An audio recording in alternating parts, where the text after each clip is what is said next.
Okay. So, to all leaders, to anyone uh, inhabiting Mother Earth who impacts other people, especially those that make decisions that directly impact others.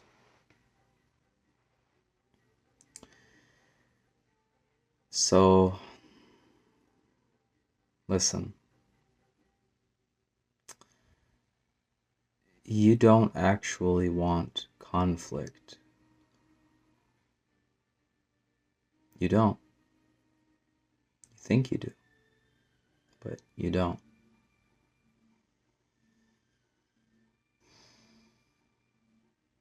The truth is that you have always been intuitive, okay? Being deeply intuitive has been part of why you've gotten where you've gotten, the position you hold,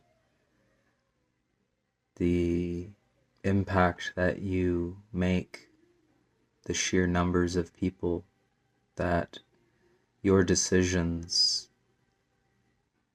affect. They are all due to how you have learned to utilize your intuition to navigate the world. And I have experienced some situations that point towards why I believe that you don't really want conflict. Number one is because, well, you'd rather have a clear path to whatever it is you desire.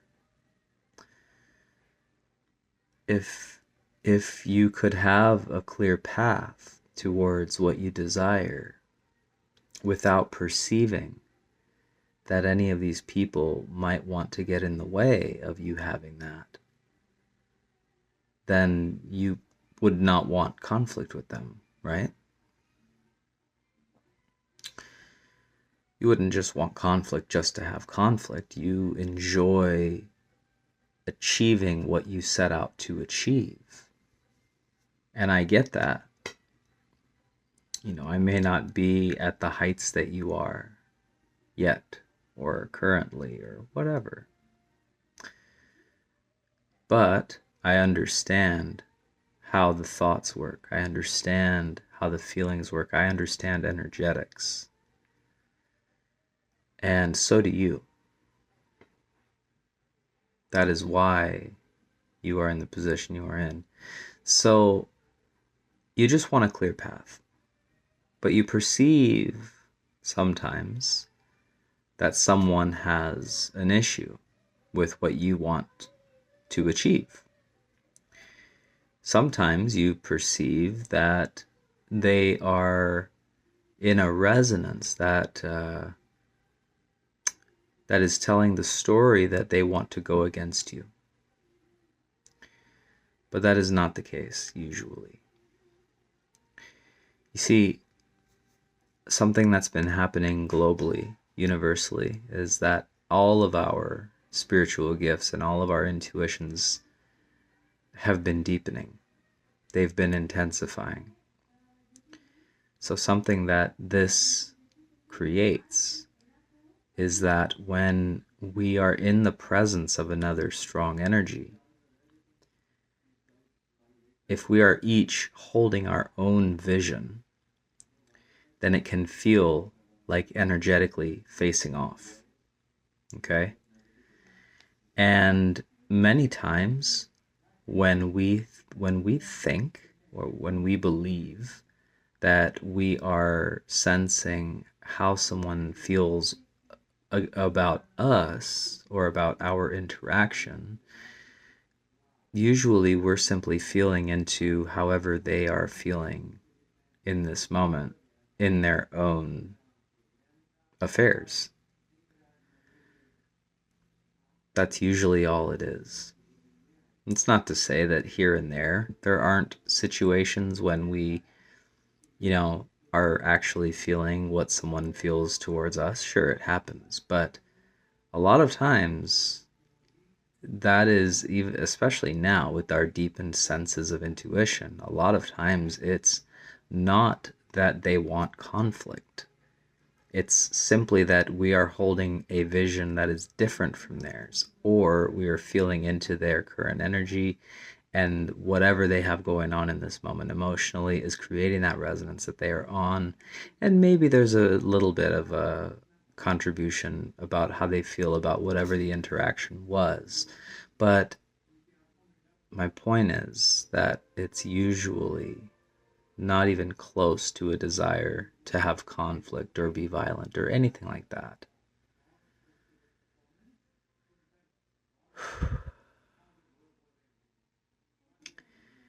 The other thing that happens is those of us who are intuitive have usually dealt with a fear of being seen.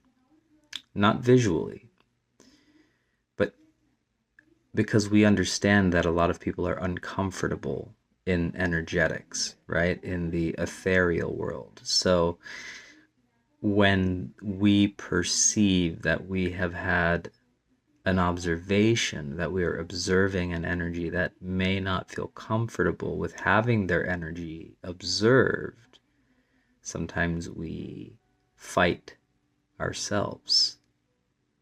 And sometimes that creates a resonance that feels like conflict because it's an internal conflict in ourself. Now, all of that said, there's another concept that I would like to introduce that you're probably aware of, but maybe you don't. Sometimes we get caught up in emotion.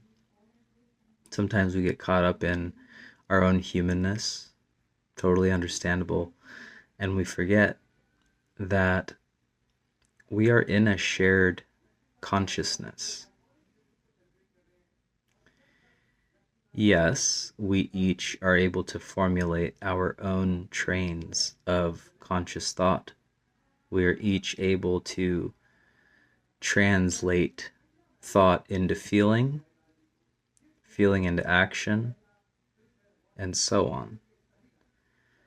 But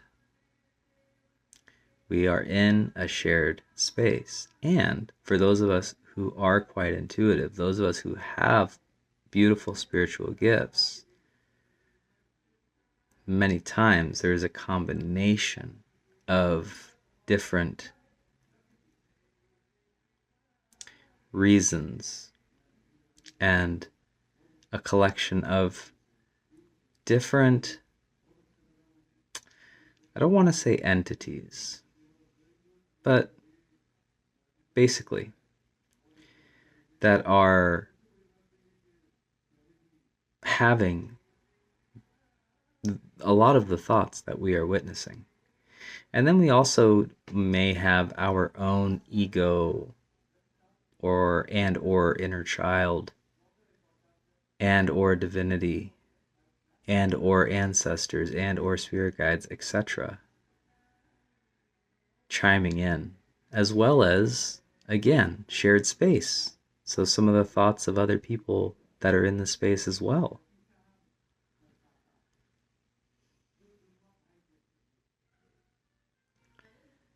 So, all of that to say,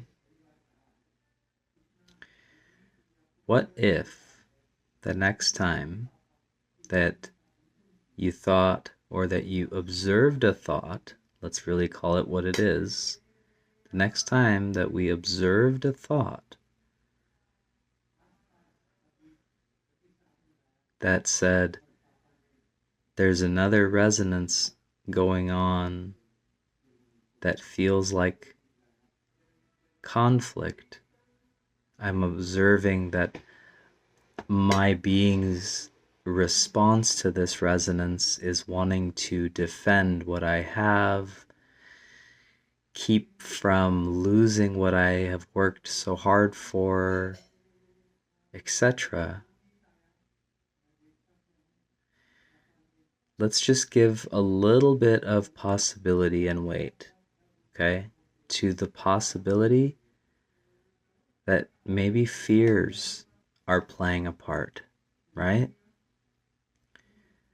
Maybe at times there's even an uncomfortability from one party or even both parties at times as it relates to, being observed energetically. A lot of times there may not even be that realization. We may just feel a resonance and we're like, I don't like that. We're allowed to. We're allowed to not like something. But our actions affect a lot of people. And we have, we do have a responsibility, you guys, to Mother Earth, universe, God, whatever you believe, future generations, our own ancestors, our own divinity, depending on what you believe, our own past versions, like our lineage. The list goes on, but if nothing else, at least everyone on Earth that might be affected by our decisions.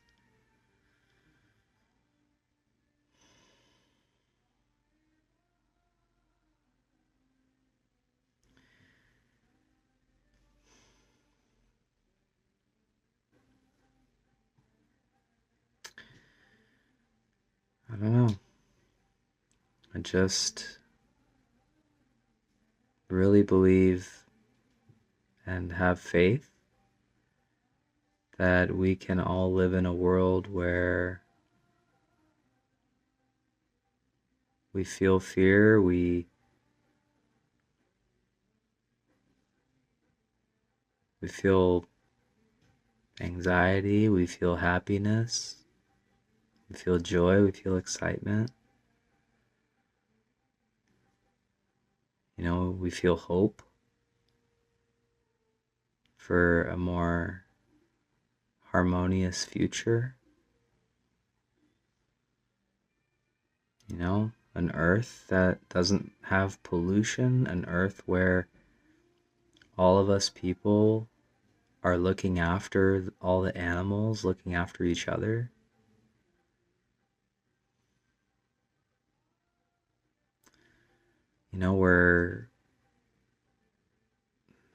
Where we all just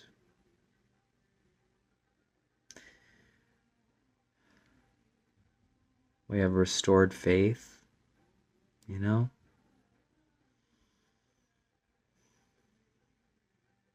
that there isn't going to be like some big world war because of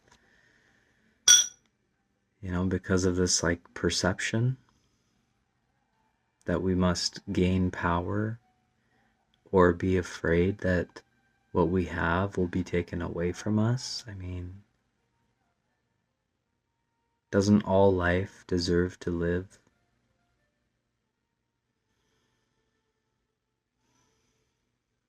Doesn't all life deserve to live? Thank you.